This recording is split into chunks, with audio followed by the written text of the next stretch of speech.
Good evening and welcome to the Jungle Gyms podcast, to the Wednesday TikTok Tuesday TikTok Talky Tick sort of thing. It's becoming a tradition that we're going to be a Wednesday night podcast these days. I'm your host, Anthony. I have some chat to come up ahead of the next hour, 10 hour and 20 minutes or so, give or take. Gavin's not hosting, so guys, it won't be 3 hours long for end of season review. Gavin, James, we'll call you by just James this evening because there only is one of you, and Stevie, welcome to the podcast. Gavin, just go clockwise. How you doing? How's your week been? I'm good, mate. Enjoying the good weather. I'm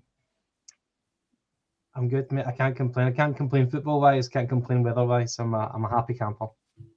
I feel you. It's that sunny. I'm wearing a hat inside. That's how fucking beautiful a day it is. James, yourself, how you been keeping, pal? I've been doing quite good. Just make mine a double. A double. I like it a lot. And Stevie, anything happened in the last week or so? How you been, other than football?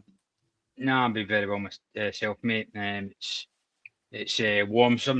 I would say sometimes too warm. It's hot enough to rival the temperature of a Rangers supporter whenever they see an interracial couple. But we can't complain. It's nice and pleasant. I feel like you're going to be filtering those throughout the show, there, Stevie. Getting your little jibes in there. Oh, that's just a warm-up always coming, mate. That's just a warm-up. So the order of conversation tonight is probably about to quickly change because I'm just an idiot and don't do things in full measures. But as somebody has alluded to already, we've just sealed a double. The Scottish Cup win at the weekend against Dunfermline was a 3-1 victory. Goals from Daisen Maeda, Kelchi Iheanacho, and for the life of me, the third goal has Engels, thank you very much. It was a bit of a blur in my non-alcoholic fueled self at a pub. It was a good game, give or take. Definitely a good first half. Second half, we did go off the boil, but I think that's to be reasonably expected these days for Celtic. We are a team with 45-minute football. Just thank fuck that 45-minute for me came in the first half, and we could probably settle ourselves down in the second half. There was a couple of touchy moments, especially when they brought the goal back for me. I felt a wee bit nervous going into the last 10 minutes or so, but overall, I think it was generally a confident win. Guys, I'll let you again clockwise around, starting with Gavin. How did you see the game at the weekend? I think it went maybe roughly as I expected. I never had any fear at all leading up to the game. That's maybe the first game of the season where I've not had any anxiety. There obviously was that kind of the knowledge that if Celtic did shit the bed on the final game of the calendar, then it would have been to the detriment of Rangers. They would have been consigned to the Conference League. So there was always that in mind. But I think I'd watched Dunfermline a couple of times this season, and I kind of had a rough idea of what to expect, but also was aware of the limitations. And the game, we never. I've got a kind of a theory sometimes this season that Celtic kind of up their level depending on their opposition. And I think that's what it was like for Dunfermline. We kind of were in second gear for most of the time. Second half, when Neil Lennon did make some changes, because I thought they would go physical right from the start, but they went physical from the start of second half, and that kind of gave us something to ponder on. But after a while, we kind of managed to navigate around that little problem, if you want to call it that, and we got the job done in the end. Dunfermline with a consolation goal as well. Almost didn't mind that because it's Neil Lennon. Dunfermline never disgraced themselves, but I think you saw the quality kind of shining through from Celtic in the end. There wasn't a performance that you'll write home about that you remember for the ages. You'll remember this game for other reasons, just about the kind of fairy tale ending to the season. But it was more of a formality, the game. And I was happy that Daisen Maeda in particular managed to get his goal early on. Really, really good goal. But the fact that he could sign off, I'm sure he probably really wanted to sign off with a goal. It meant a lot to him, I would imagine. And so overall, a happy day. I wasn't bothered at all. There was no kind of jeopardy for me. It just went as I expected it. So yeah, no complaints. just the way you were saying that you have watched a couple of their games, and then obviously alluding to how you expected maybe Lennon to set up against us. Do you think the second half perhaps was that more Celtic only play 45 minutes this season, and we got our 45 minutes in early in the first half, and then you expect that from Celtic, or do you think there's a change from Lennon?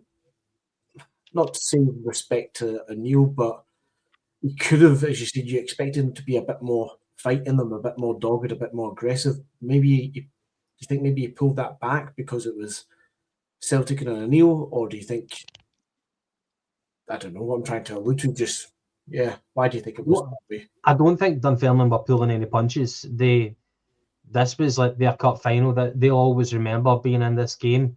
And I think maybe Neil Lennon was trying to wait for us to kind of cause a mistake, which actually nearly happened very, very early on, whenever AJ was trying to kind of shepherd the ball back to the goalkeeper.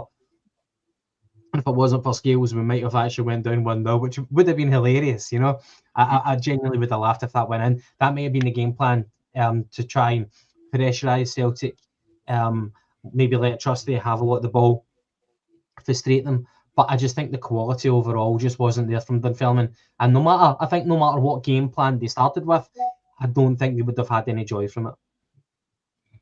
Fair. James, your take on the game, how did you feel? Were you as confident as Gavin was, kind of going into it unfazed as such? I think so. We were. I didn't see us losing.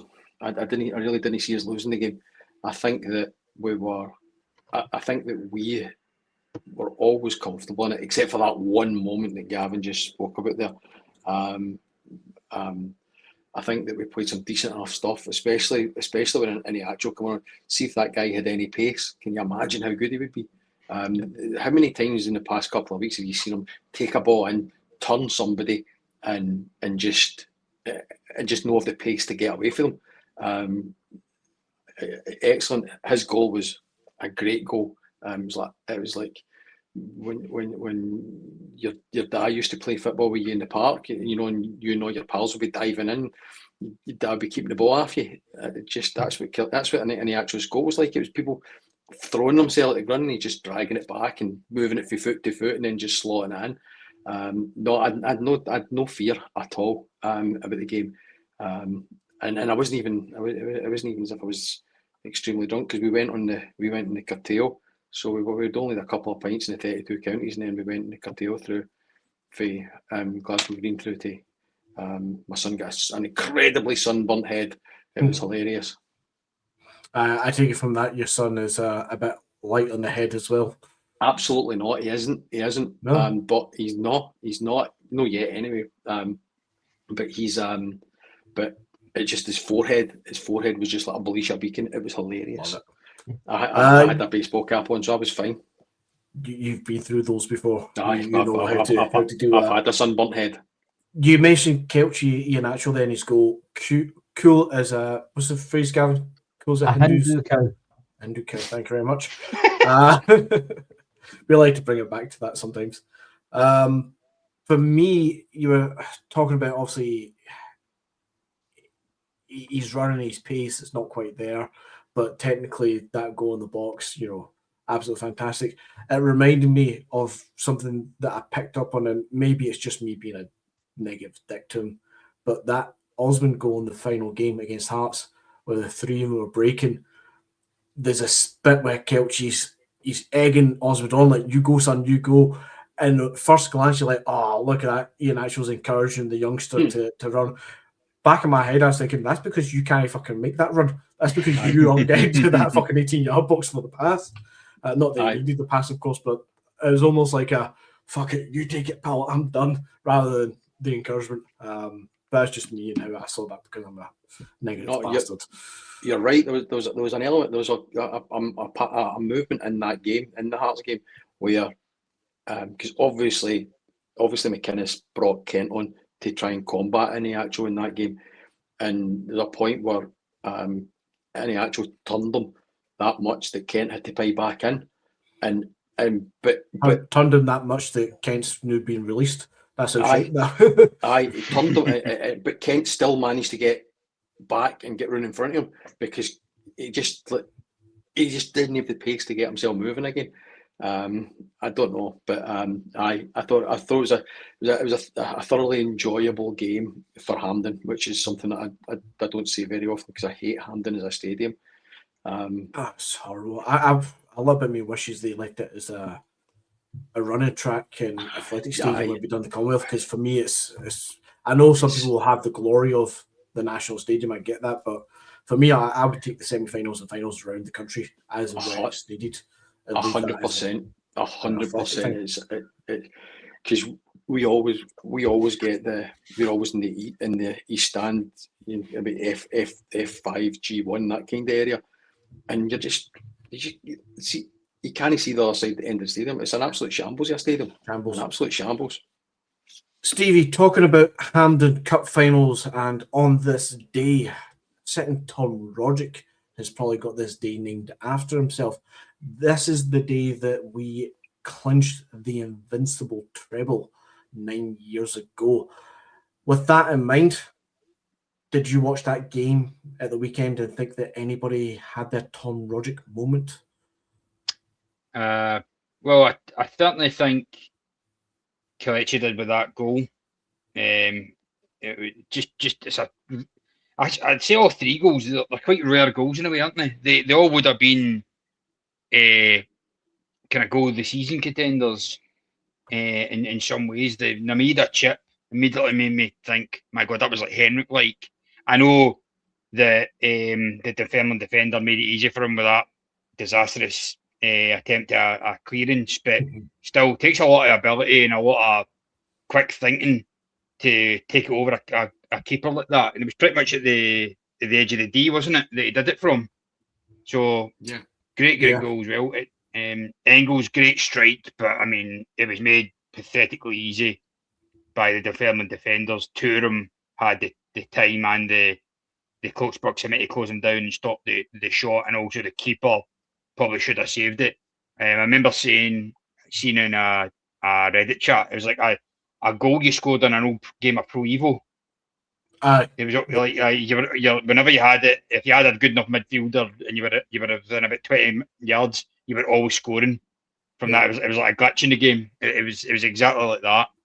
And Ian Nachos, as we know, just great, quick feet, lovely finish. Just 3 goals for another cup final. Here's what the one thing I would say about the cup final is an occasion it was a real letdown.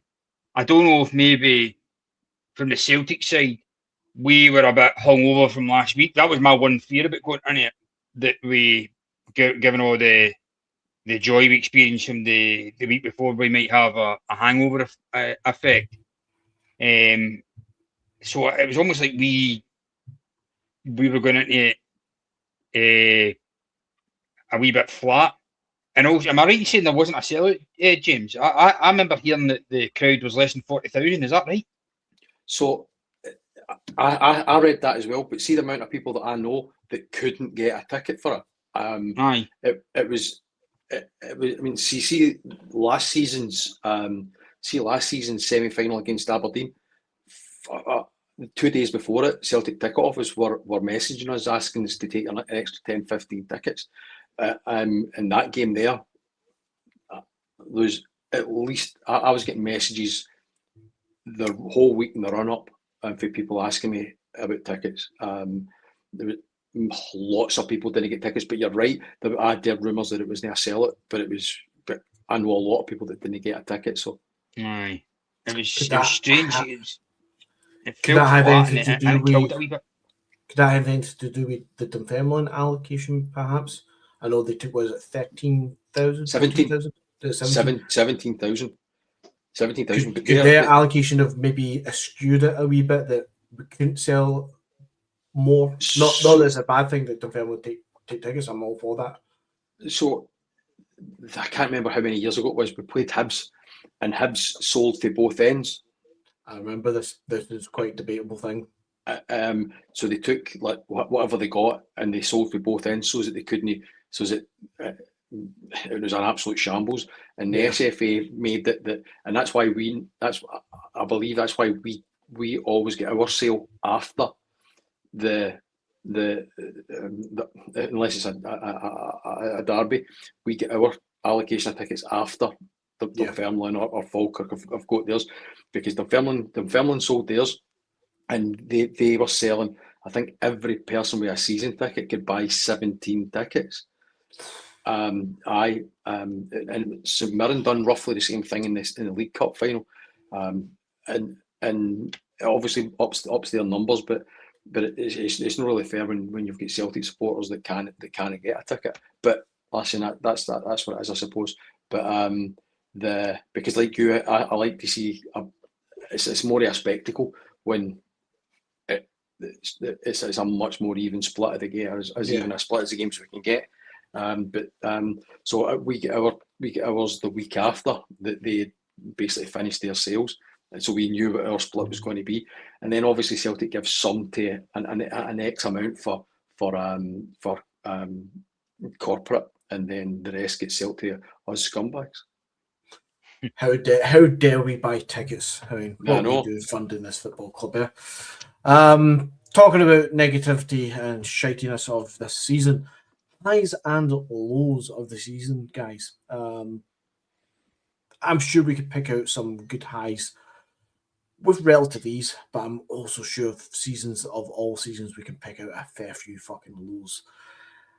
Again, Gavin, you've not spoke for a while. We'll go Gavin, Stephen, and James is the order per se here, just to kind of mix up slightly. Your high, your low of the season, Gavin. Anything that stands out? I'll start with my low. Obviously, there's plenty to pick from, but I'm still fixated on the qualifier against Kairat Almaty. Fuck's sake, you just told me. Sorry, man. Sorry. There's plenty more, Stevie. There's plenty more. Probably reinforces it. To kind of like set the scene, obviously, it still feels like yesterday, and to probably many fans, and the fact that we had the transfer window where it's after the high of what we did against Bayern Munich, and we're wanting to top that. Kyogo's left.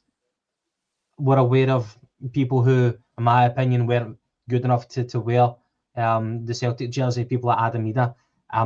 I wanted to upgrade.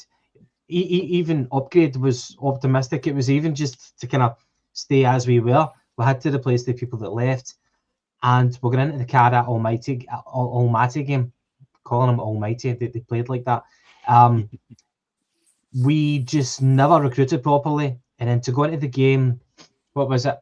Parkhead, nothing each. One of the most boring games ever. If ever one game was a tumbleweed game, that was it.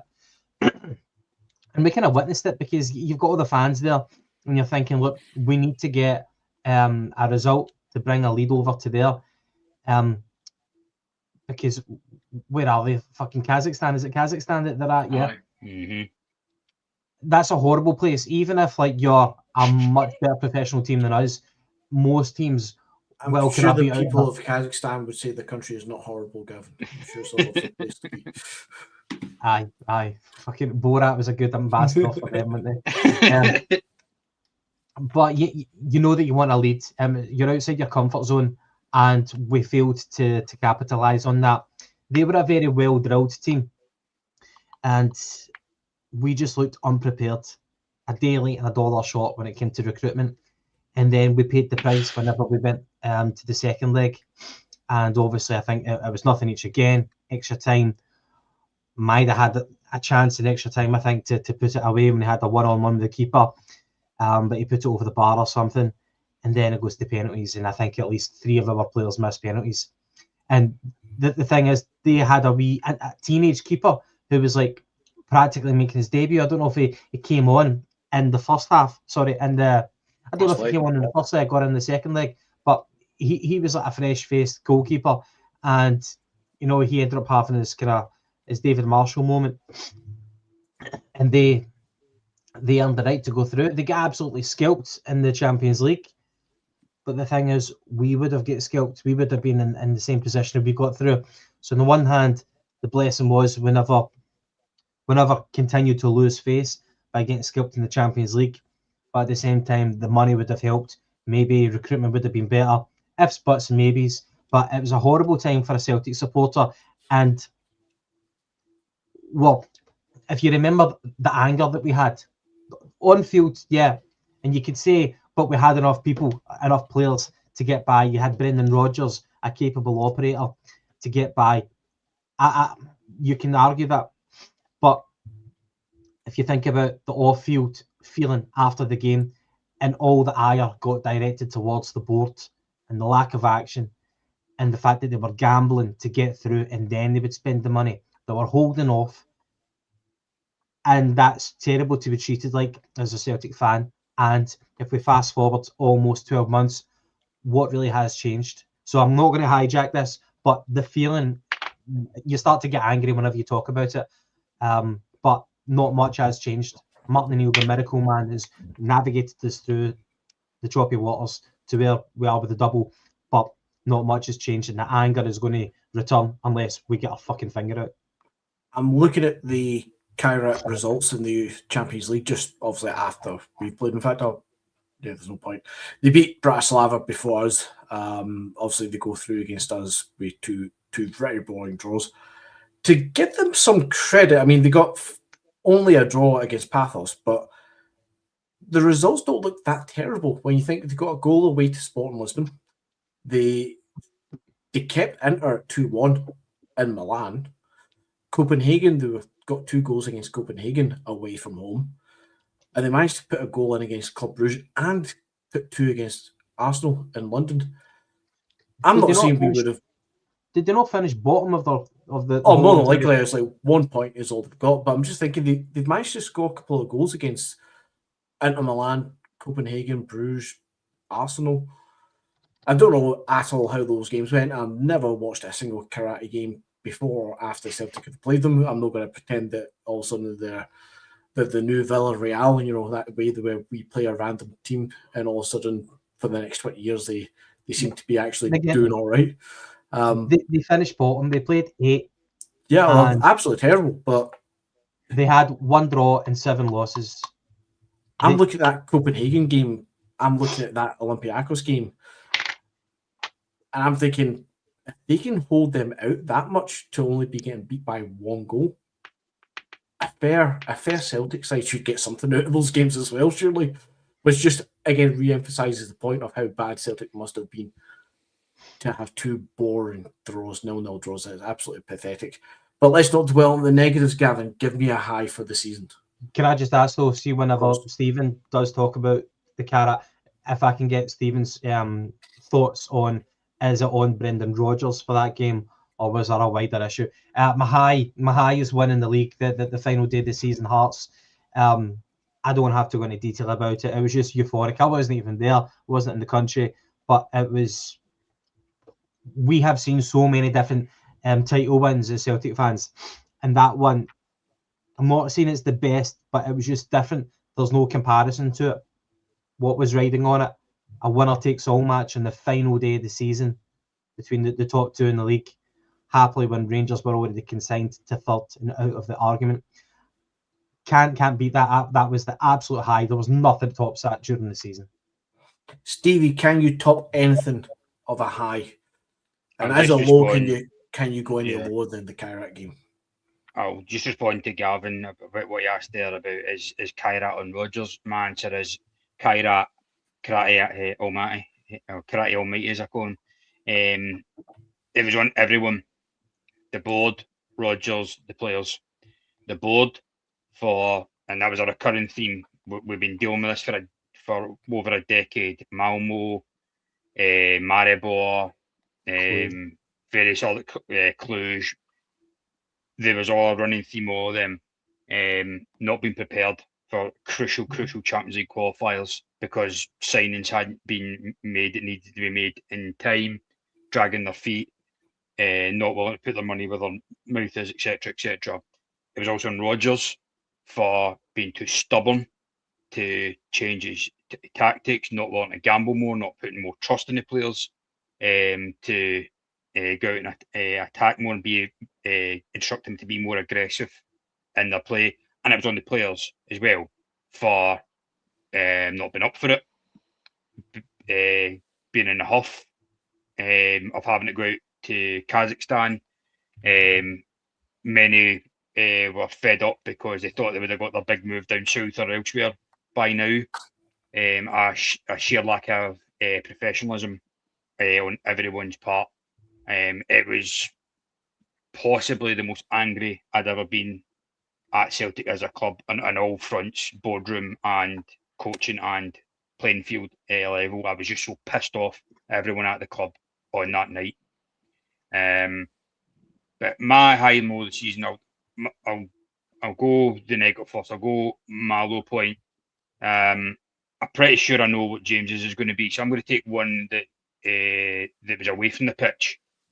That absolute clown show that was the AGM. Remember that? That was like something out of a Netflix made fuck's sake, can't find words. Comedy satire movie. Do you know what I mean? It was like I remember watching that and going, is this for a comedy show? What the hell is going on here? The whole, Ross Desmond's clearly pre-typed speech, basically telling the supporters, you're a bunch of scumbag arseholes, you're only here to fill our pockets, etc., etc. That's essentially what he said. It was the whole board pissing on us and just showing no respect to us whatsoever. And we knew then and there, as if we didn't already, we knew then and there what a shit of arseholes are involved in the management of our football club. And with every word that came out of Ross Desmond's mouth, I'm going, Jesus Christ, this is the future of our football club. Shove up your arse. I mean, he arguably would be worse than his father. He is the worst thing that could happen to your football club. A stupid, spoilt nepo baby who thinks the world revolves around his arse and that everybody will do his bidding on his whim and thinks he can get away with it. I hope that hell, sooner rather than later, somebody comes in and buys our club, just anyone better than him. And I know Lawwell's gone, thank God, but I mean, that's only the start of the rot. No, I know. We are looking for replacements at board level. He's like Vince McMahon, just when you think he's finally gave up the helm, sneakily comes back in under the radar. I'm kind of half regretting asking Lowe's because I feel like Gavin and Stevie, I've just raised your blood pressures quite a lot. Give me a high, Stevie. Let's give something positive. Maida's overhead kick. I said Nothing it. Else said. Brilliant goal. Yeah. Brilliant goal. I said it when I was last on. The greatest moment I've ever experienced as a Celtic supporter, the euphoria I felt. I mean, it was a great game. I mean, everything after Rangers' goal, of course, was a great memorable moment. But Maida's free kick, overhead kick, the greatest goal I've ever seen in the flesh, probably ever will see in the flesh. Did you see the Henrik Larsson chip? No, I was only about 12 when that happened. What one would you have above the other, regardless of seeing it in the right flesh? now, Maida, and I admit that's recency bias, but I mean, Henrik's probably the most, still probably will remain the most iconic goal in Celtic's history of like recent history, post 21st century history. But for me, it's Maida because of how rare you see, how rare a type of goal that is, the occasion, the opposition, the atmosphere in the ground and the elation it led to. It was just beautiful. and the whole sing along that happened after it, and just rubbing it in their faces. It was just a glorious, glorious day that I'll never ever forget. It's a goal for me that, and I know somebody will chuckle in the background that I'm going to make this about Barcelona again, but see how you got like the Maradona goal and the Messi version of the Maradona goal, the Henrik Larsson chip and the Dyson Maeda overhead kick. Their goals, okay, the rest of the football world won't see it the same way as we do, but they're goals that I'm always going to remember seeing. I'll never forget that overhead kick. Never forget it. The same way that I'll never forget the Maradona and the Messi goal. I'll never forget Nakamura's free kick against Man United. They're just some things that are just etched in your brain, and that overhead kick will live in my memory until the day I die. It's on the Mount Rushmore of Celtic goals of my lifetime. That Henrik's lob, the Nakamura free kick against Man United, as you mentioned, and there has to be a Lugo goal in there somewhere. I was going to say Tony Watt against Barcelona. Oh, that's up there as well, yeah. Maybe not the most technical goals, but what it meant. It was like we forget it is in and of itself. It is a great goal as well. Yeah. It takes a flick on as well, doesn't it? Big punt out from Xavi of all people was he fluffed it. Probably the best midfielder in the world at the time. Probably still is if he was playing. He'd better than the midfielders. I'd walk straight into our midfield even at his age. James, give us a high, give us a low. So I'll try and be different, a wee bit different for everybody else. High would have been the comeback against Kilmarnock. The one Padu's mentioning there, the Arujo goal in the last minute. It was absolute limbs, and it was just because we were 2-0 down at half time, and you knew that lose that and there's no chance of the league. And they just quite literally, it really did go down to one game. Lose that and there's no chance. And it just became that, and it was just this much maligned Konecki coming on. He changed the game. It's what he's no he shouldn't be starting for us, but he's all right to come on as a sub. And then the winner for Rojo and like almost the last kick of the ball, and almost burst the net. It was an amazing game. Stevie, just before you go on, James, Stevie, how do you feel, and anything you want to say about Celtic last minute goals and Celtic, keep playing until we score? You got anything on that? Maybe some fans just for this season, or just as in general. Just in general. Oh no! If you've got any meltdowns that you've chuckled at in the last 10 days. There's. I've got the list, but I'll let James do his high and low first, and then I'll list it off because I don't want to hijack his moment. Yeah, of course, James, please. Cheers. And so it was that's probably my high, because that was when I knew that in my head I knew we would win the league, because we just had that. Technically, we're nowhere near the best that we've ever been, but the team do have there's a spirit about them, a definite spirit about them. My low would be the disconnect between the board and the fans this season. It has been an absolute skip fire this season. Everything that could have went wrong has went wrong. The no sanctioning money for Rodgers because he wouldn't sign a new deal, and they didn't want to give a manager that wasn't going to be there next season players, because next season's manager isn't going to use an absolute skip fire. As Gavin says, the Almaty game, which was on everybody, as Stevie said, the board, all that can be distilled into the disconnect between the board and the fans for the whole. And it was like, the banning section of the fans because they're singing songs about the board. It's been an absolute shambles this season for that. I know there was other reasons as well, but so my low point, because as the last 8 games proved, when we are United, we're fucking unbeatable. And people like Maeda absolutely fit. Is it a coincidence that when everybody was United and everybody was going for the same thing, how Maeda turned round for being 17 games without a goal or an assist to 9 goals in 7 games? I don't know if he had any assists. I couldn't tell you, but the difference in Maeda,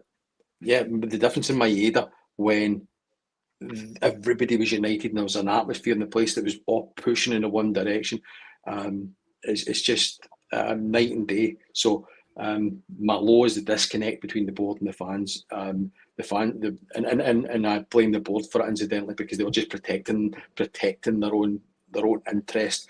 It wasn't about protecting Celtic. And my high is the Kilmarnock game, because that was the game that I knew we would win the league at that point.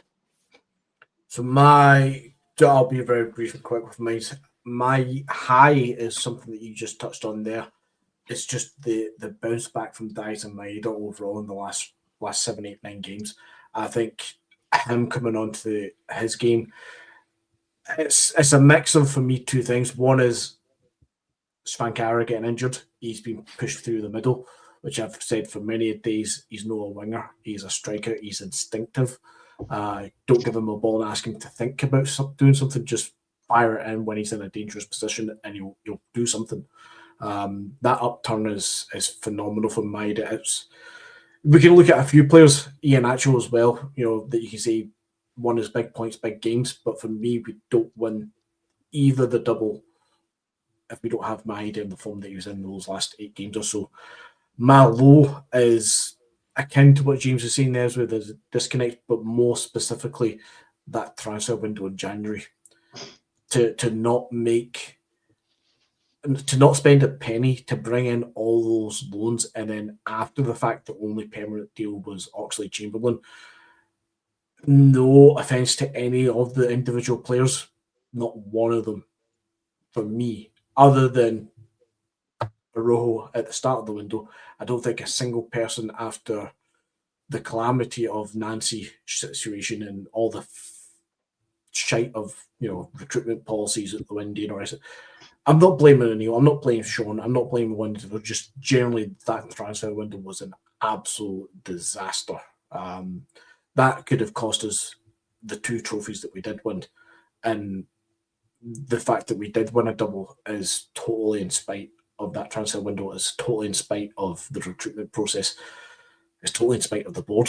They don't deserve any credit from this. Even the appointment of Martin O'Neill twice, they don't deserve that credit for the success and the calm head that Martin O'Neill has. That's a Martin O'Neill thing. They get lucky because he agreed to come back, but it wasn't a stroke of genius. That wasn't the club going out their way to do something brilliant. That was the club being cheap, lazy, and uninventive. They potlucked out with that one.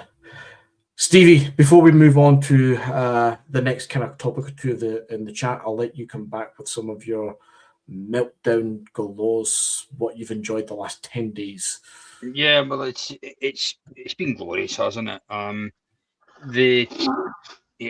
Every Rangers supporter you encounter has just came out with just absolute howler after howler after howler. It's been moon howling central. It's been brilliant. And James, was it you in our WhatsApp chat today? He said you encountered a Rangers supporter that said, what was it again?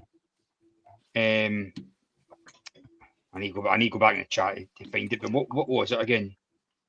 So it was how Lauren Shanklin was the difference, and him coming to Rangers would be, he would convert so many of the draws to wins.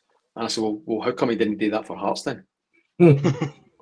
See, like that's just the tip of the iceberg of the thinking. But no, I've seen everything in terms of conspiracy theories. and apparently Celtic runs the world based on this. This is what these. This is what they would want you to think. We somehow run the world. Like all the stuff came out about Peter Murrell yesterday. For those not in Scotland, Peter Murrell was the Treasury Secretary of the Scottish Nationalist Party, who have been in government in the Scottish Parliament since 2007, etc., etc. Turns out he scammed hundreds of thousands from SNP members to buy stuff like Nicola Sturgeon, his estranged wife, a watch, and he even spent like $2,000 on a salt and pepper shaker, if you believed. I mean, shock horror. The SNP are full of scam artists stood after it. But there was actually a Rangers reporter somewhere say that all of a sudden we're not talking about Celtic anymore. So they think that Celtic orchestrated the Peter Murrell trial, which, by the way, had been set 6 months ago, to coincide with Celtic winning the double, and so we can stop talking about pitch invasions and controversial VAR decisions. Yeah, sounds about right. That's where they're at. That's where they're at. That's where they're broken psyche. But and here's a list of other things that they want you to think Celtic's responsible for: the death of Diana, the Sir Captain Tom scam, Gary McAllister missing the penalty in Euro '96, the final season of Game of Thrones, the final season of The Boys, the final season of The Stranger Things, the cancellation of Doctor Who, the Montreal Screw job, and Psycho Lanes. Okay, I need to hear more about Psycho Lanes. The rest of them, Yeah. I can chalk off as stupidity, but my God, Psycho Lanes. Because Psycho Lanes are apparently a green vegan conspiracy to stop people from driving. This is one of these, the grass is green, I don't want to play on that football pitch sort of thing, isn't it? Yeah. And the Ibrox pitch, I remember reading this years ago. The Ibrox Kentucky pitch. Bluegrass. Kentucky Bluegrass. Funnily enough, reminded of it just a few days ago when I saw a clip online. The Americans were talking about the pitch at the MetLife Stadium and how it's Kentucky Bluegrass as well. I thought, fuck, here we go again. Oh, grass isn't green, it's Kentucky Blue. Fuck off. That's the levels you have to deal with these days. Anyway, highs and lows of the season. There's far too many lows, and I'm sure we will revisit some of these in the next few weeks and months over the preseason, because I don't much is going to change, guys, in that sense. But what we can do is kind of, I wouldn't say it'll manage our expectations, but we can certainly look forward to our expectations. And I wouldn't say we should drop our standards. But again, we'll come back to you, Gavin, as well, to start us off. Your expectations for the preseason going into the new season, are you expecting the manager this week? Are you expecting a high turnover of players? Are you expecting some players to get another chance, shall we say? Are you expecting a disaster in the Champions League qualifier again?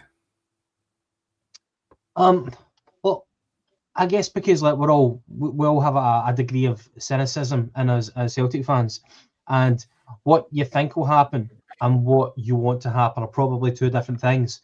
However, we shouldn't ever drop our standards as fans in terms of wanting the best for the team, but wanting the best standards and holding the board to account whenever they fail to live up to that. So I still demand the very best from the club, and for them to kind of arrest this decline. So what I think is going to happen, what I expect is going to happen.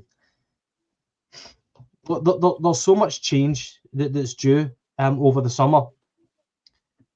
Your playing staff, your coaches, the manager, the head of football, a recruitment guy, a chairman as well, and then is Dermot Desmond just going to continue to be the absent landlord as well as the owner?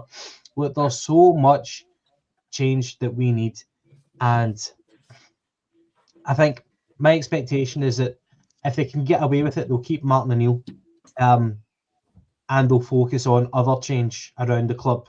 They'll keep that steady hand there, because Martin O'Neill, what he provides the club is that kind of shaky truce between the fans and the board. But we're obviously going off our head with many kind of campaigns and demonstrations and things like that to vent our frustration against the board. But whenever Martin Neal came in, especially the second time round, it felt like almost out of respect for Martin Neal that we kind of almost kind of quelled our expressions of defiance to the board, and we all tried to unite to help the team on the field to get the results that they needed to get us over the line. But if Martin Neal continues like that, then how do we continue as fans in terms of demonstrating our dissatisfaction? So the board's best human shield is Martin Neal. And it puts us in a difficult place because we love the guy, you know, he can't do any wrong. I think that the board will try to go down that route. And as I said, with the other changes, we'll get a new chairman. So Brian Wilson, but he's just interim. And you've got Michael Nicholson, rumours that he's going to be leaving. It's been radio silence for about 6 months with him. I would imagine that if he really saw a future at Celtic, then he would come out swinging. He wouldn't have become a mute in the last half a year. So I would expect that he will leave the job and a new person will come in. Recruitment, nobody knows what's going to happen. Would you trust the Celtic board to get it right with recruitment, especially after Tisdale, especially after January? January, my God, it blows your brain, like mistake after mistake after mistake. And then the playing staff as well. So obviously, like some of our heroes are going to leave. Daizen Maeda, obviously a number one candidate, he will leave.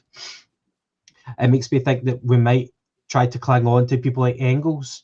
Obviously, Engels looks like easy money, but with the change, are they going to try and keep players like him? Give us one more year, please, pretty please, and then you can go to whatever club.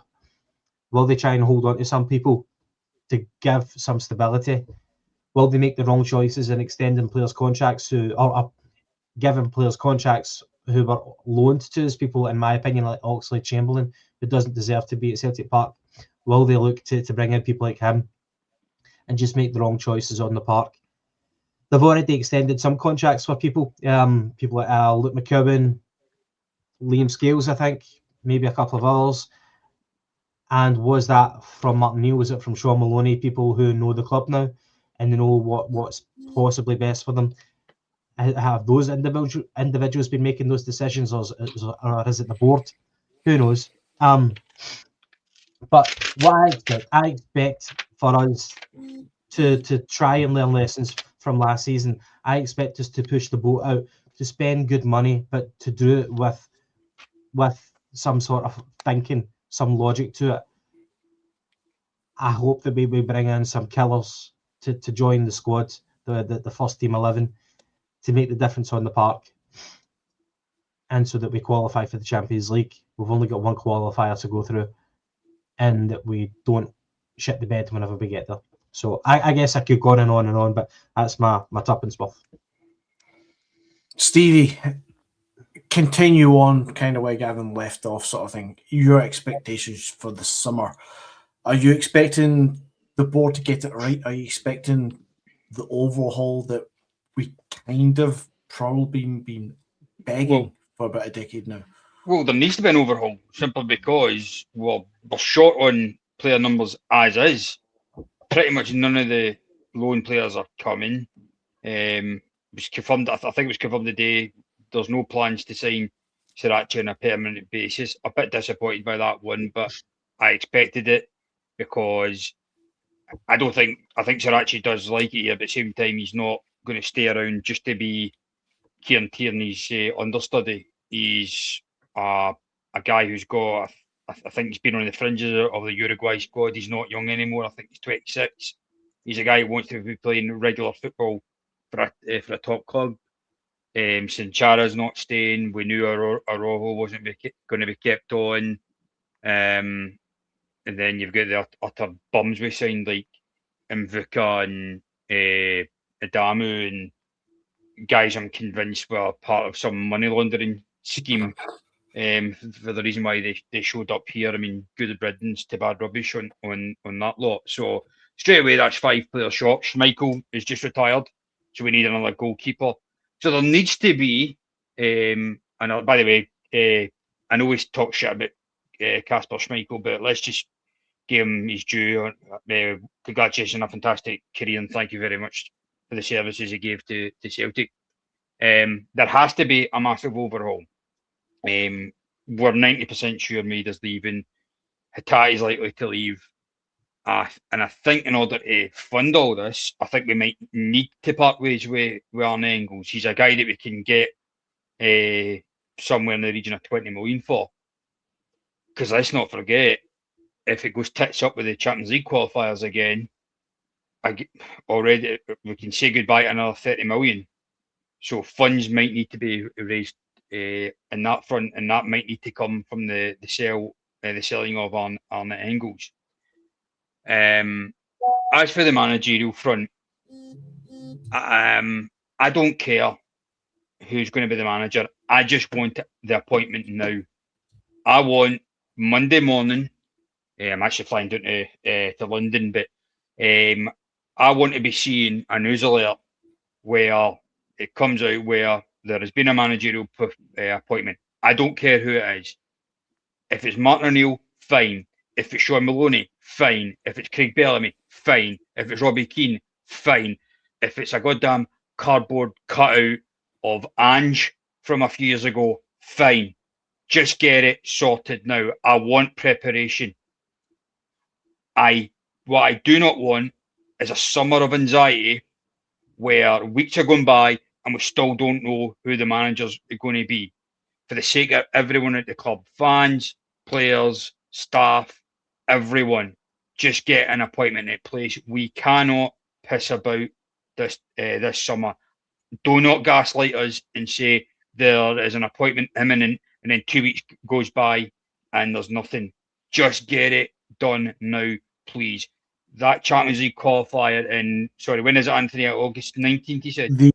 The draw is the 3rd of August and the first round is the 18th or 19th of August. Right.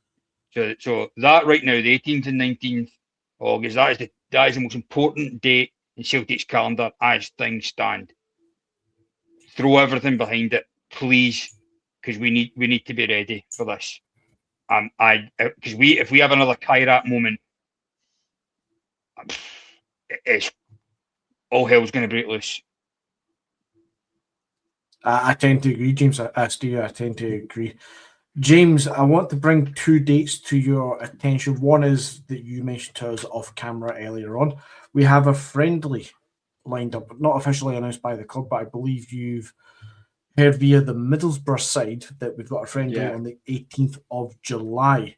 Now, that date there, I'm going to pencil that in myself, in my head, as Stevie's saying as well. It's kind of like the starting point, and the 18th of August, more likely 5 days before that, mind you, the Friday before that week. I want to say that that's going to be my cut-off.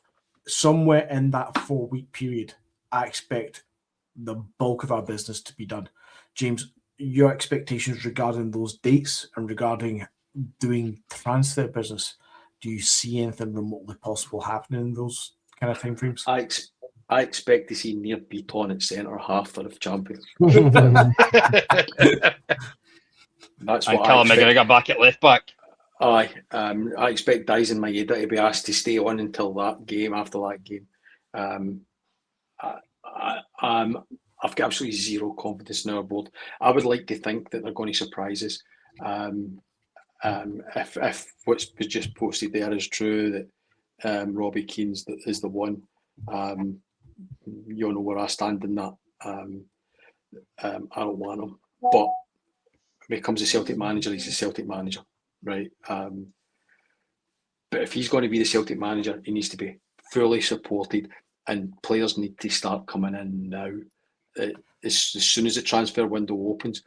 Because let's see what you said, Stevie. You're correct. I think Engels will go. I think we'll get closer to 30 for him. because Nottingham Forest were offering 25 in January. I think we get closer to 30 for him. The only thing, the only reason I think think it's less, James, is because I don't think he's getting picked for Belgium.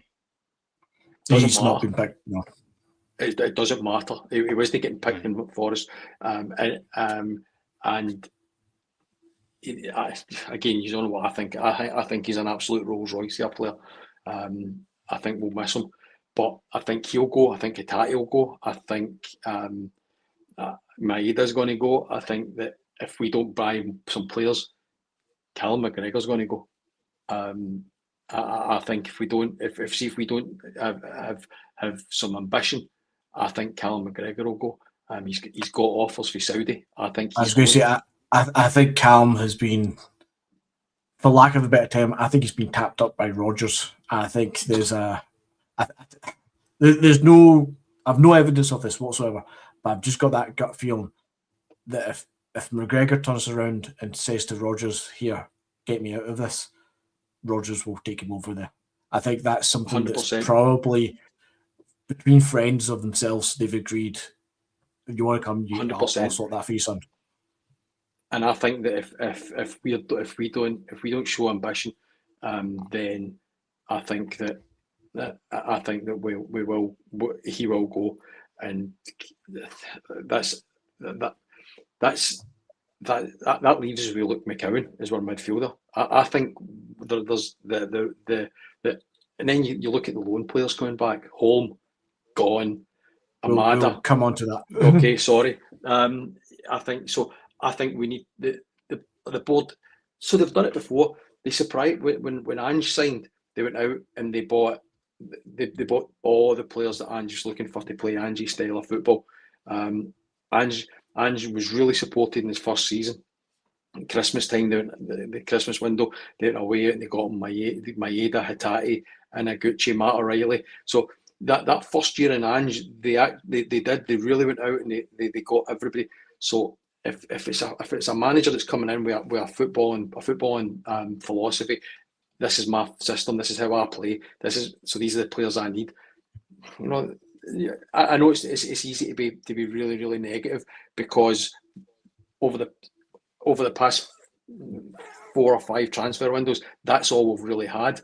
But maybe another slant is they backed Brendan his first season as well. Trevor Sinclair and back in his first Scott Sinclair, you mean? So I mean Trevor Sinclair, Scott Sinclair, you're right. Yours was a Kyle go earlier as well. Don't worry. Scott Sinclair and Dembele, and then they also paid £9 million for. They also paid £9 million for Edward. So they have pushed both out at times. Jota, CCV. So I think if a manager comes in and they've got a philosophy, and these are the players that I need, then hopefully the board go out and do that. But they need to do it quick, as you say. We can't be playing qualifiers with some makeshift team. Not when the prize at the end of it is a potential 35-40 million pound. I make the joke all the time that if we had £100 million in the bank and Rangers had £100 million in the bank, Rangers would spend 150 and we would spend 50. We need to be a wee bit more proactive. We need to be a wee bit more want to spend money. So to add another, we're a rich club. We're a rich club that behaves like a poor club. Well, we do. We've talked about that before, actually, in regards to the sports business podcast. I can't remember what it was called. Came out a month or 2 ago, and they're talking about Celtic and even our wages compared to other clubs. The way we report it is a bit kind of clump all wages together. So all the board members, all the players, all the kiosk staff, all the merch staff, all wages get lumped together. But seemingly, if you extrapolate just the player wages, we're something stupid like 20-30% of our revenue is on player wages, whereas most other clubs is like twice that. And they stay within this whole FFP, PRS, whatever the fuck you want to call it these days. Another date that I wanted to bring up, because we mentioned there the friendly on the 18th of July, is actually the World Cup finals on the 19th of July. Now, we're all expecting that Japan and Scotland are going to be playing together in that final. So you can expect we'll keep Dyes in mind at least till then. He'll score a hat-trick, no doubt, and we'll get about 25 million for him. Does the World Cup play a part, guys? Anybody who wants to take this question can take it. Does the World Cup play a part in our preparations for the summer, and should it not curb our expectations, but should it make us maybe be a bit more realistic about how and when things might happen? I ask that because I'm looking at the chat that's coming through. Obviously, Paddy's mentioning the Robbie Keane stuff might be a bit closer than we're first thinking before we went live. We're on the 27th of May just now. The 19th of July for the World Cup final, the 18th of July for that friendly against Middlesbrough. Whether or not that's our first friendly, I do not know. I'd imagine it would be, or at least one of the early ones.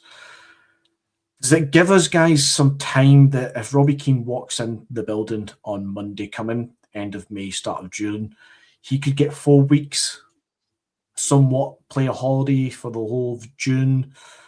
He can have a bit of time off. I know he's quite finished Irish last week.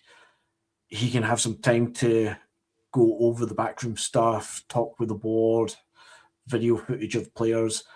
June could be not a write-off, but June could be ignored maybe for any real turnover of players maybe. Could then July and the bulk of the World Cup being out of the way, could that be something that plays into our factors? I don't know if it would play into our hand or not, but could we delay any big changes until July is basically what I'm trying to get at because of various things.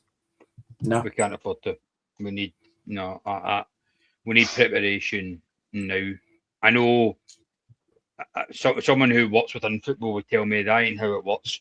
You've got to first examine the players you've got first and examine their fitness, where their state of mind is first. You can't just overhaul it all and just expect it to work. Yeah, that's true. There is no magic wand solution here. But like I've just said in the rant I went on here, I just want proper long-term preparation here from Celtic. You say that, Stevie, but Ange comes in a few years ago now. COVID was rife. And correct me if I'm wrong, guys, I think it took 3 weeks for him to actually get across the world with all the lockdown stuff and isolations that you had to do before you could come places.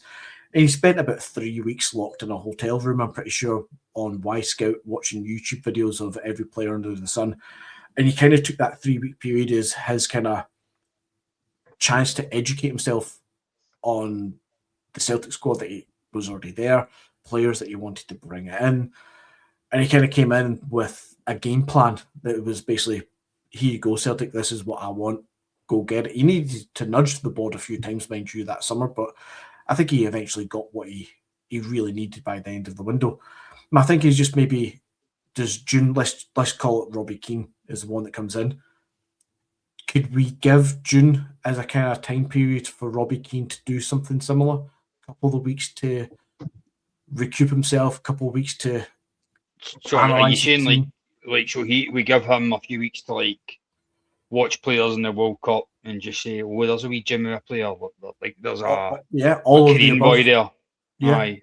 I mean, there is good thinking in that. He works in the background. Uh-huh. Nothing actually happens. We don't get a player until mid-July sort of thing, but we assume that work's been happening in the background. Yeah, I mean, that actually sounds as if you are auditioning for the role of chairman of Celtic there, Anthony. In a way, I do a fucking better job. I do a better job. Isn't the head of recruitment? Is the head of recruitment post not still on LinkedIn? I don't know, but I'm up and running against Sean Maloney for the head of football operations. It's a tough one to get. Gavin, I want to bring you back in, and James started to touch on it, so I don't know how best to run through this, but we have 7 players out on loan. The names are Palmer, Welsh, Navrocki, Edinburgh, Holm, Kenny, and Yamada. I have some stats. I will happily go through each player individually. Maybe we'll touch on them separately amongst the 4 of us. But off the top of your head, Gavin, any player from that list do you think deserves and should get a second, third, or fourth chance at Celtic this summer with, let's say, Robbie Keane being the new manager, perhaps? I would say no to all. No to all. Palmer is a winger with no pace. No. Home, no. Home unfortunately has got quite a bad illness, a physical illness with his legs. So that for me cancels him out as well. Welsh, no. Young James in our podcast would say that he's having like his 12th pint in the last chance saloon. I think he deserves to kind of spread his wings and leave the nest. He got a taste of it already with Motherwell. Stephen Welsh has to go. It's just kind of never ever worked out for Stephen Welsh in the hoops, despite our well wishes. Inamura, no. And people who say, "Oh, but he looked a player in the pre-season," get the fuck, man. Call yourself a football fan and you're talking about pre-season and rating people from then? No. Dylan McGeer, one time in a friendly against Real Madrid in pre-season, looked head and shoulders above everybody until he got knocked out by Nuri Sahin. So no, you don't get killers in pre-season friendlies, okay? Stop talking about Inamura with a Celtic future. Please, God, no. And Naroki, I don't have anything against Naroki. He's a centre-back who doesn't have much pace, but I would still take Scales and Trusty over Naroki every day. You know what you get with Trusty and Scales. Yes, they've got their flaws, but we've went over the course several seasons now with both of them. So no for Naroki. Kenny, I think that he's got a future with Bolton. I think he's done really well, and I just think that sometimes hoops weighs too much on certain players. I've got nothing against Kenny as well, but if he actually did the business, then Nancy would have stayed in a job for longer, and we would have lost out on the double. And Yamada, no, just fuck off with Yamada as well. So to all of them, no, they don't have a future, and we need to be ruthless. None of this sentimentality for Celtic fans to say, "Oh, there's a player there." Like, I will give you as much as Yang, okay? There was a player there with Yang. I was against them. I think Yang has now justified himself in very, very difficult circumstances that he's now a squad player at best for Celtic, not good enough to be a starter. So that's how harsh I'm being with my standards. But those players on the list that you've given me, they don't have a future with Celtic. And if a Celtic fan thinks that they do, then I worry about the standards that you hold Celtic to account for. So that's where I am. So, Gavin, you might want to just mute the rest of this podcast now, at least this section anyhow. So, taking the names, I'll run through some very basic stats. I'm not going to pretend that I've watched any of these games to say that any of them are, quality players that we should be given a proper chance to. But Palmer, he's made 47 appearances. That's 2,828 minutes, approximately 31 games worth of minutes. He's got 12 goals, 10 assists, and he's a champion in Poland. So he has a winner's medal there. And as a winger coming off left, some impressive stats, if I don't say so myself. Stats from Palmer. I know young James would enjoy this bit. He is those are numbers that we should be looking at players. Players who are winning the Polish league, winning the Austrian league, that are getting 12 goals, 10 assists. That's somebody we should be taking an interest in. However, we have had Palmer here already, and we know what we're getting with him. Same can be said for Welsh, who played 31 times for Motherwell this season. Arguably, it could have probably been 35, but he's not allowed to play against Celtic. That was 2,492 minutes, the equivalent of 27 full games. He had 1 goal, 1 assist, and only 2 yellow cards. Now, Stephen Welsh did get a lot of plaudits under Askew, and I am all for some second chances, but I do agree, Gavin, and with James in his 12 pint saloon thing, I think we just know that Welsh isn't cut for our level, and he has found a level at Motherwell, the same way that guys like Scales found his level at Aberdeen. Our standards for me, and I'm not making a dig at you here, Gavin, I don't think Scales is good enough. However, as a squad player, yes. But between him and Trusty, we need somebody so much better to be playing that left-sided centre-back. Which brings me on to Inamura. who has 17 games. He played 1,416 minutes, which is the equivalent of 15 full games in those 17. And he surprisingly played 15 of those 17 appearances at left centre back. He had one yellow card and they came second in the Japanese league, which, by my memory of trying to bash the fuck out of Ange Postecoglou when he was linked with us before he signed for us, is a league that kind of yo-yos quite a lot. Your champions in Japan, I think, can change every season. That's not dominated by one club. So arguably, coming second in that league probably is quite a good achievement because it is quite a fluid, competitive league. The thing that I found most interesting about Inamura is that he did play that left centre-back position rather than the left back. Something that I think we kind of try to look at as fans in the summertime, pre-season time, but never really got much of a look in from Inamura. Home, as you said, 5 games he played all season, 95 minutes. Most of them are off the bench for 15 minutes here and there. Terrible injuries with his leg, whatever, if that situation going on. I don't want to look into Home too much because it would be totally unfair. It is what it is. Kenny and Yamada, 2 strikers, 14 appearances for Kenny, 970 minutes, equivalent of 10 full games, 6 goals and 3 assists. And most of that came in the run-in in the last 5 games. So he seems to have hit a bit of form for Bolton, wasn't it? Yamada also 10 appearances, only 339 minutes, mind you. That's the equivalent of 4 games. I believe this was one that was playing. He's playing the second division in Germany, and I believe his manager came out early on and basically went, "Who the fuck is this guy? He's absolute shit." I think at one point was probably quite happy to send him back. However, he's got 3 goals in the last 5 games as well. Maybe picked up a bit of form there too. The other one that I missed out, which is the one player on the list other than Palmer, because I want to side with James a little bit, is Navrocki. As a right-sided centre-back, I get what you're saying, Gavin. There's no pace in him. And I also believe that his manager at Hanover wasn't too happy with him in the first half of the season. He did, however, eventually play 18 games, 1,362 minutes, the equivalent of 15 full games. He got 3 goals, 3 assists, and 4 yellow cards, and I think he played the bulk of the last 9 games, starting quite a few of them. So I think he came onto a game. I think he actually played a good role in it. Hanover, coincidentally, however, they were 60 points, 2 points off of second and third place, and they came 4th. They missed out on automatic promotion in second place, and they missed out on the playoff position at third place, I believe, on the last day of the season. So they were pretty damn fucking close to getting promoted with Navrocki playing centre-back in the run-in of that season. I wanted to run through that quickly, just to get the numbers out there as such, and I come to the 2 guys below me, Stevie and James.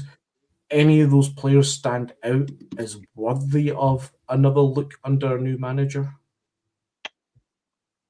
I'll say one. Home. No. No, he can go home. No, that's not fair. You're going to slaughter me for this. Welsh. Would you just hear me out? Yeah, I'll just hear me out, right? No, he's not a starter. I don't think he's a worse defender than Scales. And I want to keep a domestic backbone in our squad. Stephen Welsh, for all his faults, he's a born and bred Tim. You see it, and you saw it in that reaction he had for Motherwell in the Ibrox tunnel after they celebrated their result a few weeks ago. I've also, I think a lot of the judgment we have for Welsh comes from that stop passing it back moment he had with Ange. I think we judged that the whole existence of him being a footballer on that one moment, and I think it's very, very unfair. I ain't for a moment going to tell you guys that he's the rebirth of Danny McGrain. That's not it. But he is a good, solid centre half who would be a good backup, and he's a born and bred Celtic supporter who was trained by the club and gets it. and he will Can fight I- for you when you need him to.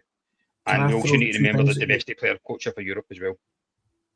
With that in mind, can I throw two things, two points, two things at you with that last bit in mind there, of course. Is he Welsh? Is he not a better player, but is he a better option to have than Dane Murray, who does fill Yeah. that quota? Yeah. And do we Dane- need Welsh for that what you're saying, that he, lack of a better term, Celtic minded gets it sort of thing, that reaction to goals and stuff like that? Do we need that when you can get that same thing from a foreigner, a la the Kilmarnock goal with Julian Arojo? He got it. Stephen Welsh wins headers. I've never seen Dane Murray win a header, and I think he's taller. Possible, yeah. Top of my head, Mhm. I would think so, yeah. Yeah, I think Stephen Welsh has got a bit more confidence in Dane Murray. Every time I've seen Dane Murray, he has looked like a rabbit in a headlight. The Hearts one, why Roger started on that day, I don't know. But that performance against Hearts, that was tragic. So I think Stephen Welsh is a much better option than Dane Murray, 100%. James, bring to yourself those list of 7 names there. Anything in that list that excites you, or you definitely want scrubbed off the face of Celtic history? I'm just going to go and mainline some opium into my eyeball thinking about Stephen Welsh coming back to Celtic.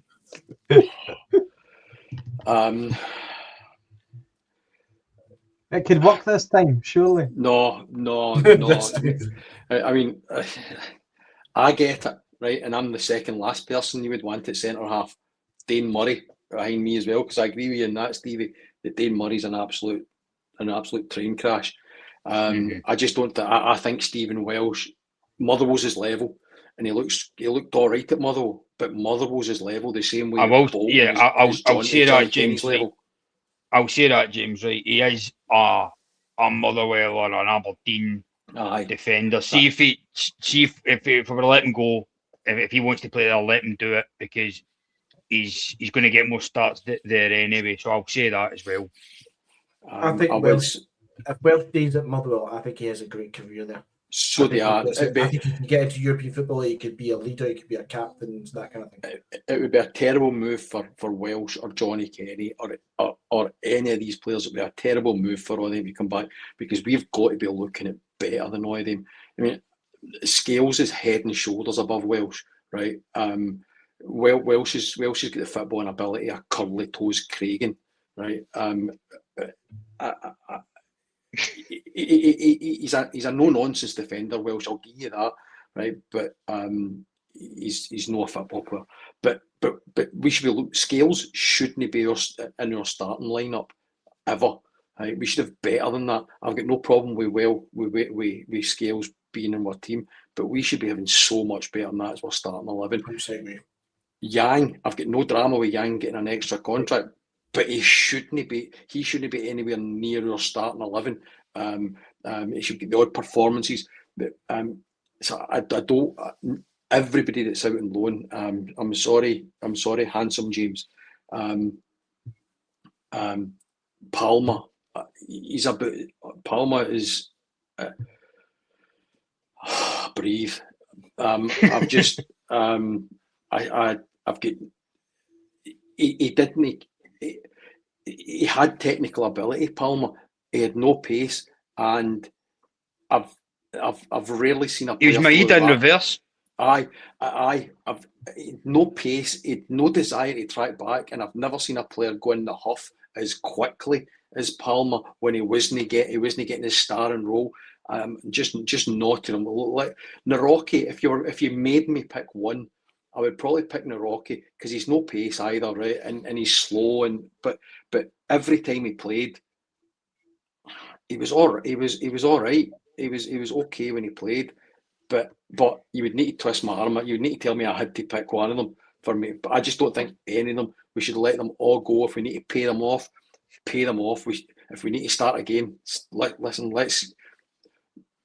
an absolute clear out. We need a clear out. Get rid of Deadwood and show some ambition and spend some money. £3 million, £4 million players aren't going to cut it. £3 million, £4 million, that gets you a fucking Manvuka or a Balakwisha. We need to spend some money, 7, 8, £9 million, bringing in some decent players. There will be some projects in amongst that as well, but we need to get rid of 10, 15 players and bring in another 10 quality players that are ready to be in and around the first team. Maybe not everyone will be a first team starter, but in and around that first team. That's what I think. Of these 7 names, I've got three that I would like to have another look at, but that's me for some reason being quite nice about it. Palmer, I do think gets a hard time. I think he is better than he's shown at Celtic, and I'd like to see him do better. His stats and his numbers speak for themselves, but again, he might have found his level. Navraki, I always think gets a hard time of it. I know he's not got much pace, but then you can look at guys like Eric Sviatchenko, had 0 pace as well, but he read the game excellently. I think Navraki has something about him. I would want to see him again.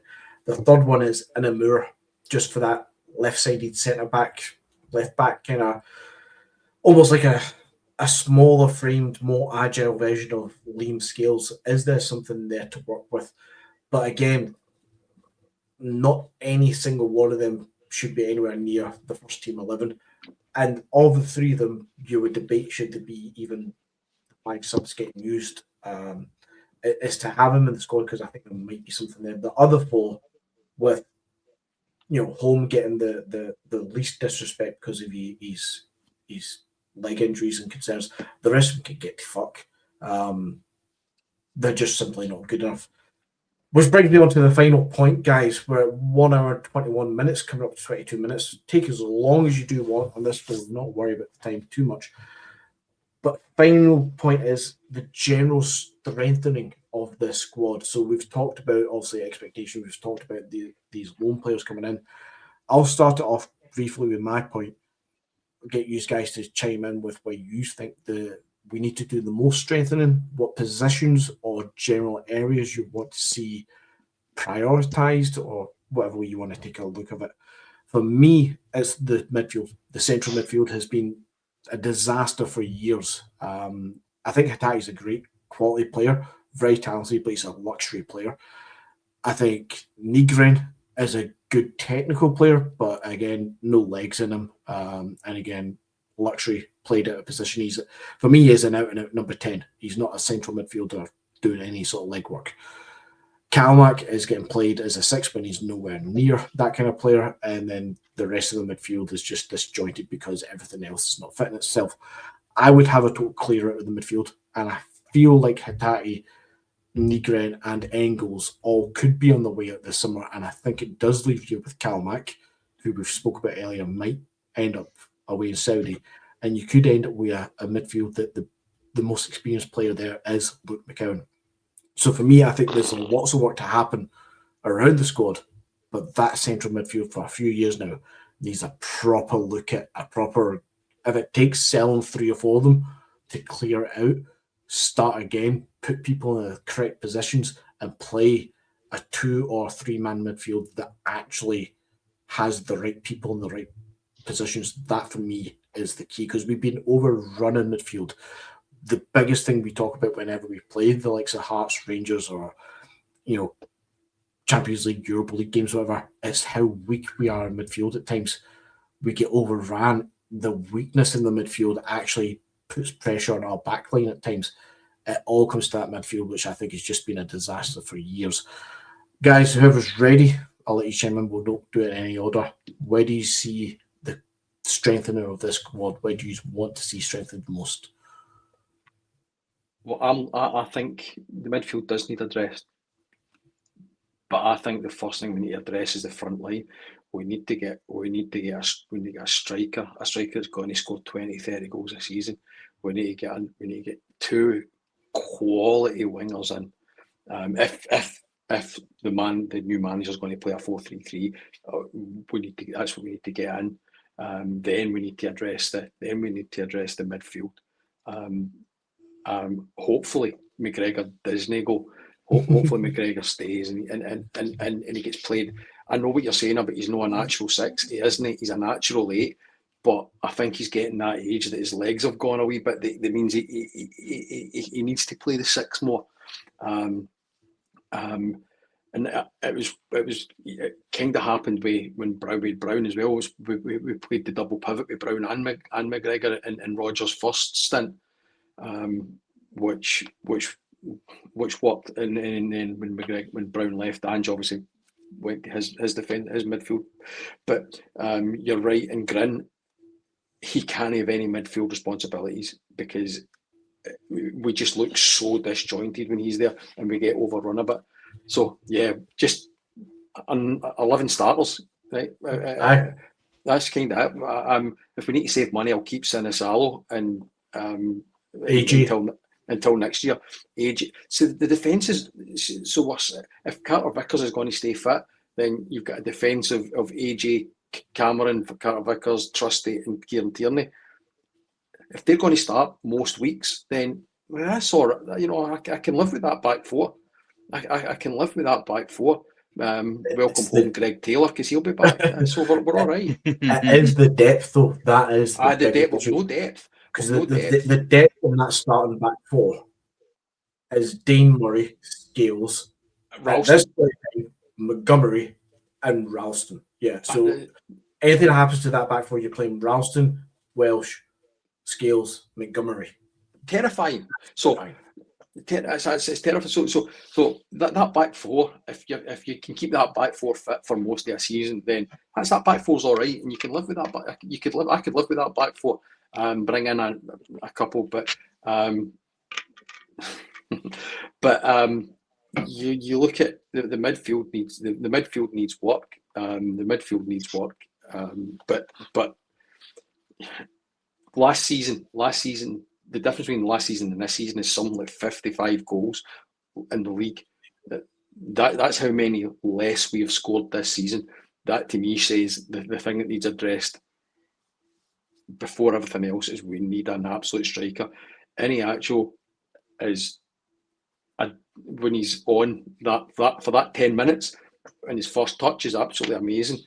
But there is a reason why Seville gave him away for nothing, because he's got absolutely no engine. And I think as much as I totally agree with you, Gavin, we can't be sentimental. I think that if you keep Iheanacho for another season, you're going to stunt Callum Osman's growth. Callum Osman needs to be getting minutes, lots of them. So he needs to almost be and see even the small glimpses that I've seen. And it's a phrase I hate. There is something about the boy. See when he come on against Hearts, his movement and the wee short balls he was playing were really good. It was him that played the ball to Iheanacho that hit the post. It was him that played the ball to Grin that made the save. It was him obviously that set up Maeda. So if we bring in, so we need to have a striker, a top striker. But Callum Osman needs to get minutes. He needs to get lots of minutes, or else he's not going to develop. Look at how Brendan brought Edouard through when he'd done belly, but Edouard was getting lots of minutes and lots of game, because that's what these young guys need. So yeah, just sign his 11 first team starters, and I'm happy. And I've renewed my season ticket, and I'll take back everything I've said about the board. I do totally agree. Sorry, Steve, I'll come on to you a second. I do totally agree with the whole Osmond minute things. I'm not totally against Iheanacho getting an extension, but I feel like if we do extend Iheanacho, Osmond or Iheanacho are not ready in various ways to be the number one striker. So we need a third striker, and that is going to push Osmond quite far back. But shouldn't in a way that we probably do need three strikers, even if you're playing just one up top. But it would still stifle his development. I think there's something about Osmond that if you've got the right number one striker, I think Osmond can be a good backup. But also if you have the other two wide players, somewhat versatile to help if and when needed. But Osmond needs game time. He really needs a lot of minutes. I think he's quality enough to come on with that. If Callum Osman's playing in a team with Jota on one side and another, and Kuhn on the other, it's going to bring him on. And I think that there is something about this boy, but I don't know. We need. It's a massive summer. Kuhn right, Osman through the middle. It's almost like playing Kyogo there again. You can just Pornhub, imagine man. the Pornhub. movement. That's what I was just going to say, and I'm just going to need to go and put Pornhub on. No, even that. just my rerun of the third goal in the Hearts game. Just watch that again and again and again. Well, Stevie, your turn then. Your turn. Yeah, what I was going to say, Anthony, right, and I can see it happening deadline day. You know who we're going to sign? Lyndon Dykes. Don't. I can see it. I swear to God, I wouldn't put it past our board. Is he out of Wouldn't put it past our contract? board, man. Honestly, I can see it. I can see it happening. I don't want it to happen, but that is the reality that we're now in. That's the kind of business our board does now. But I mean, you're 100% right about the front line, James. We need a striker. We need a left winger. I think we also need another right winger, because James Forrest, his poor legs can't take much more of this. Yang, I do like, but as we've said earlier, is he a 100% a starter? No. So we need a right winger. Midfield, yeah, we need desperately a number 6, because much like with James Forrest, Cal McGregor can't keep this up. No, he's not on the downslide. He has slid almost to the bottom. It's not criticism of it. It's just time and wear and tear that's done it to him. Engels, I still think we'll sell him. Negrin, take away scoring 22 a season. What else does he do? Just run. Just other than fluff passing at 6 yards and never do any running. Hatate's going. That there, Stevie, that was me with Adamida last year. Constantly saying, take away his 20 goals. What's he actually doing? Right. But I'll give Negrin some credit. Technically, he's a footballer. Adamida technically is not a footballer. He is extremely woeful, but he, for whatever reason, got 20 goals. But I just couldn't see him. Sorry, Steve. Adamida was a penalty taker, and that's it. So I expect our midfield to be 90% gone, and it'll be a totally different midfield. And in defence, if Cameron Carter-Vickers isn't back fit, which I doubt he will be, we need to find a centre half of his ilk, one that's strong, one that's a leader and actually is good with the ball at his feet. I know that ain't an easy type of player to find, but we need to find somebody at least like him, because Scales and Trusted are good soldiers, but they're not inspiring footballers. And I think modern day, with the passing out of the back Pep style, you need a silky defender now to kind of play that. I'm happy with Sinisalo being our number 1. He's not a phenomenal keeper, but I think he is at least a steady hand, and we have seen him make some really big saves towards the end of the season. I'm happy him being kept on with Dave McCracken and Ross Doohan fighting out for the sub spot every week. There's something I was thinking it when both of you were mentioning Callum McGregor there. Actually, it's something I've kind of thought about a few times. We've done it with Scott Brown as well. Scott Brown, when he played for Hibs and he first came to Celtic, he almost played on the right side of midfield, attacking wise. He's quite good going forward with the ball and stuff. A few times with Hibs, he would actually drift out almost to a right wing positions at times, playing a 3-man midfield with that kind of freedom just for the three to kind of spread. We did it with Brown in that sense that over the years he slowly but surely goes further back in the team, like central midfielder, defensive midfielder. And we're doing the same with Cal McGregor, where his loan spell with Notts County, I think he got 12 goals, definitely double figures. I think he got 12 goals playing that number 10 kind of role. But slowly but surely, he's an attacking midfielder, he's a central midfielder, he's a left back, he's a defensive midfielder. He acts almost like a third centre back most of the days now. And it's, for me in my head, it's like the Andreas Pirlo thing, where just slowly but surely your legs are going, we'll just keep pushing you further back in the team until basically all we want you to do is your head smart and your wisdom, when actually what we need is brute strength and force and a dominant bastard that is. I know Paddy in the group chat and young James will always hark on about, we need a Victor Wanyama back in there. We just need somebody who's just going to sort it all out. And You then don't see many midfielders like that anymore. no, the water carrier sort of guy. You need that player. So then, and this is what I was saying a bit earlier on, with the whole midfield needs redone, and whoever comes in playing in the proper positions, because if you've got a proper number 6, you could play with 2 8s, so you can go in tandem and let them do the thing. But we can't do it just now because Callum McGregor's going so far back playing as a defender. The 2 8s are coming back to help out, or one's going forward. They're all disjointed. It's all fucked up. It's all stupid.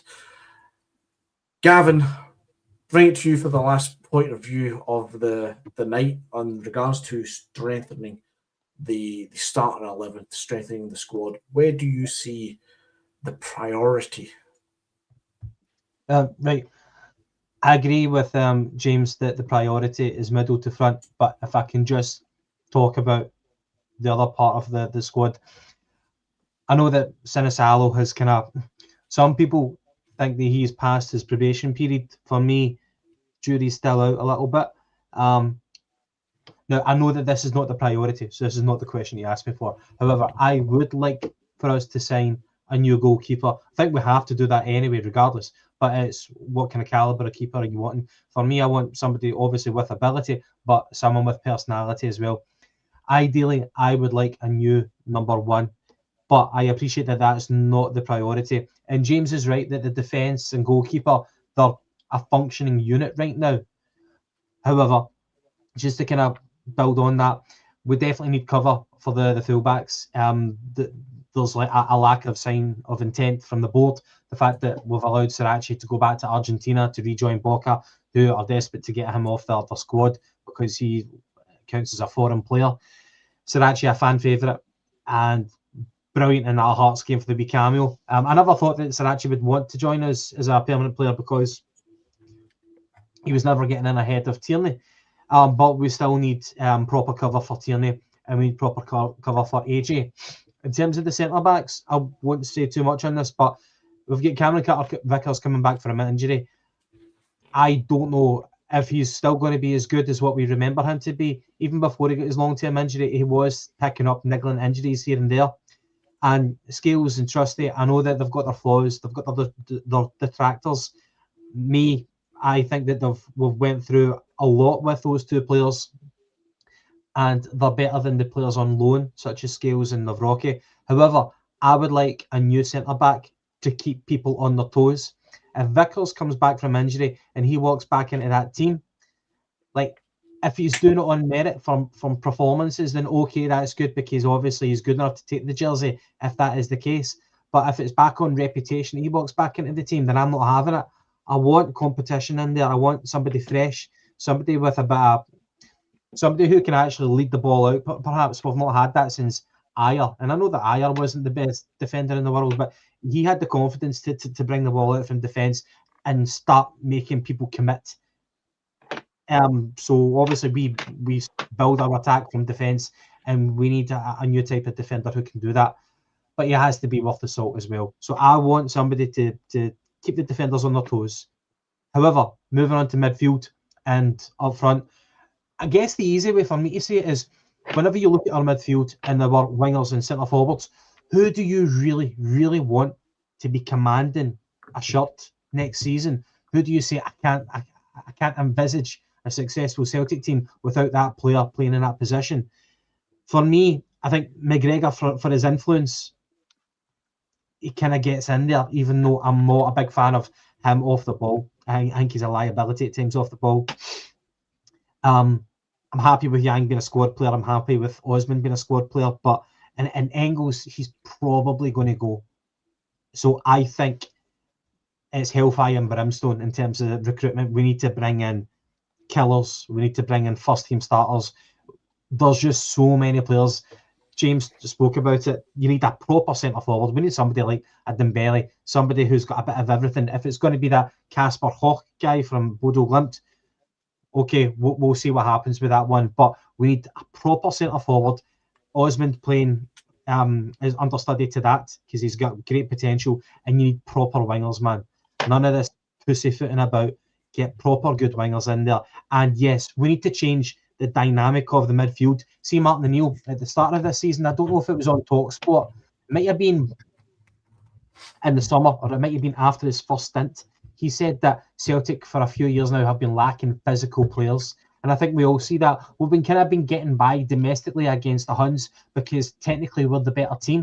And if we trust in the plan, trust in our technical ability, then we do get there, even though there are hearts in your mouth moments, like set pieces and stuff like that. We need to kind of make it easier for ourselves. Bring in some physical players who also know how to protect the ball, who know how to pass it. So that's what we need to do. For the midfield, we really need to bring in some proper players and get rid of the deadwood.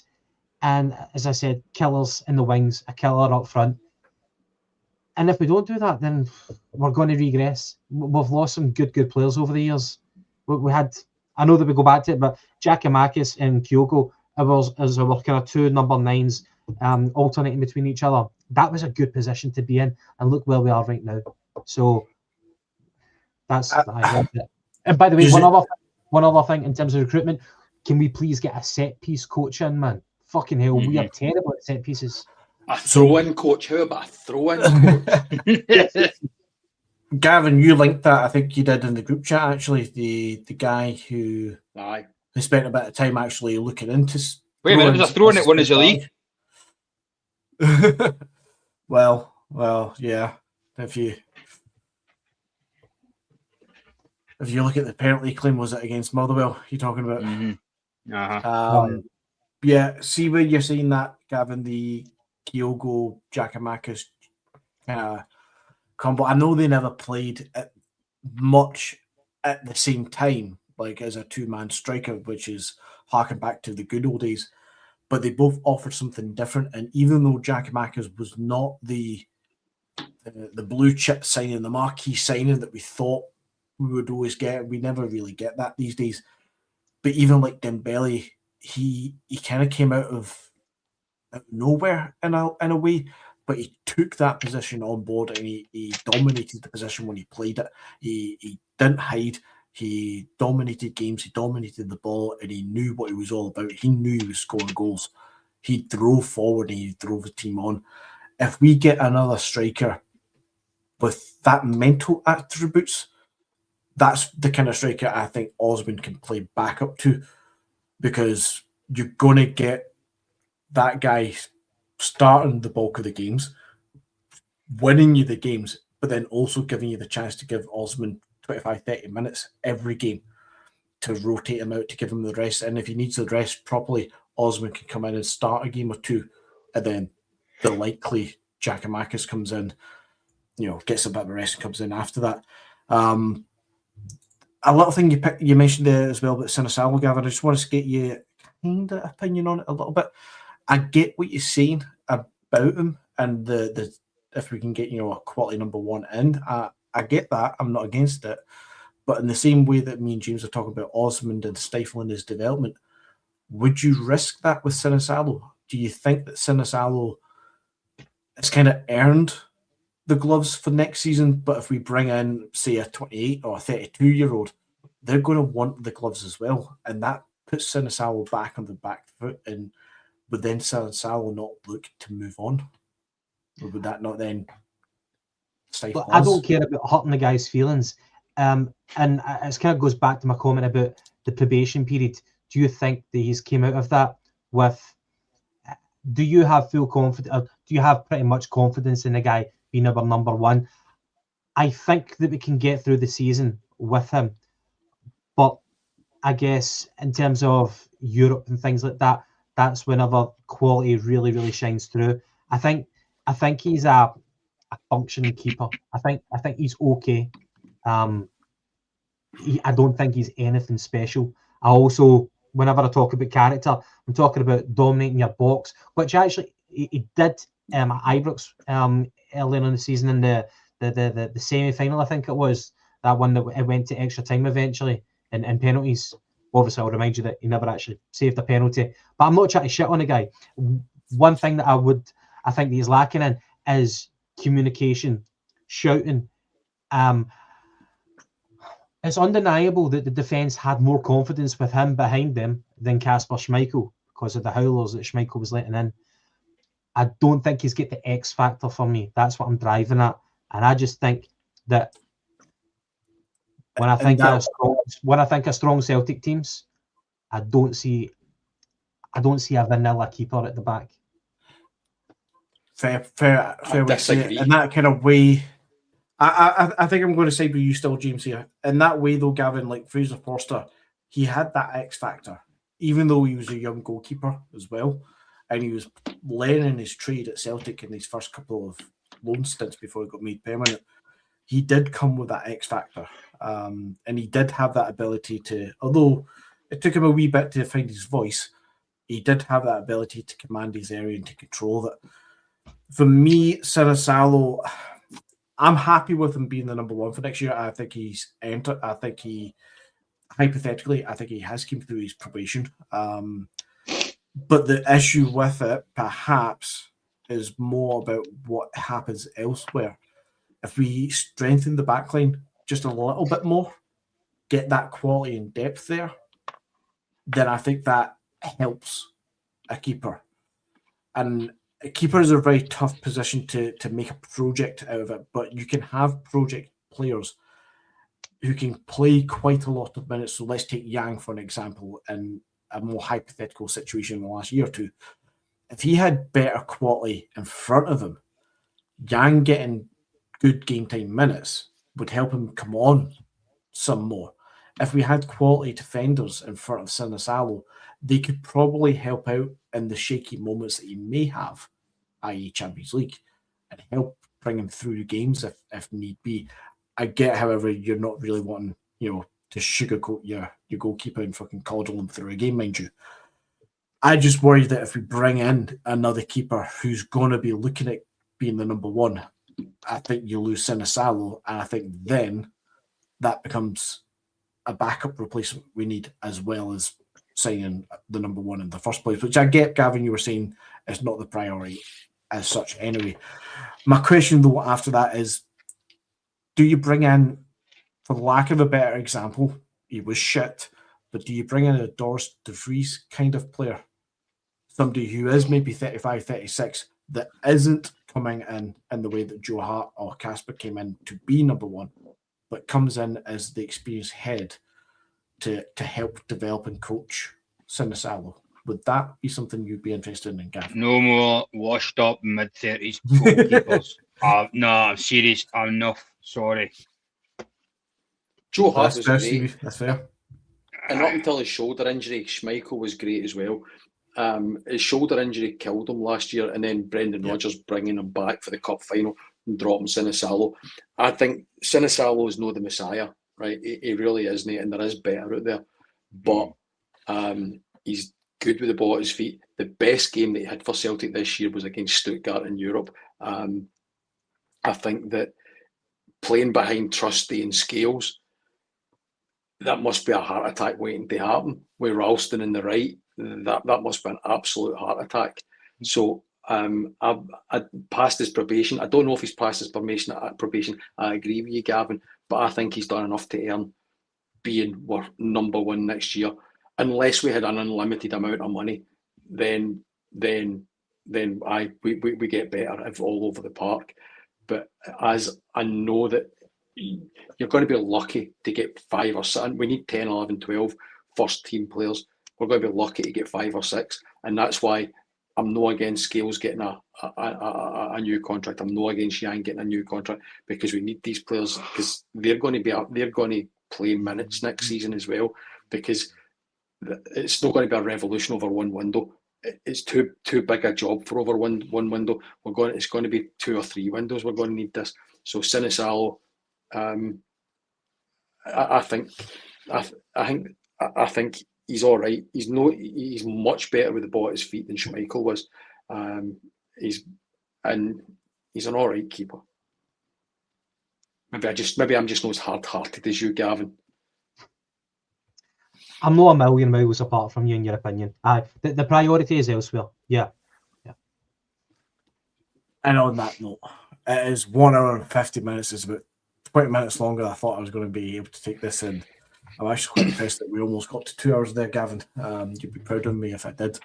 Did well. But I will call it a night. It's 9:05 on a Wednesday night. Some of us do need to get up very early in the morning, start a shift at 5:20.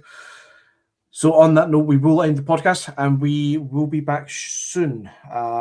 It is this summer months. It is going to be, family holidays and stuff like that. So I'm not going to commit anybody, and this is for the viewers who playing TVs in now at this time of night.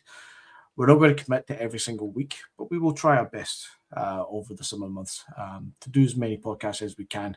A bit more ad hoc, perhaps, but stick with us, guys, over the summer months, and we will see you shortly. Hail, hail. Hail, hail.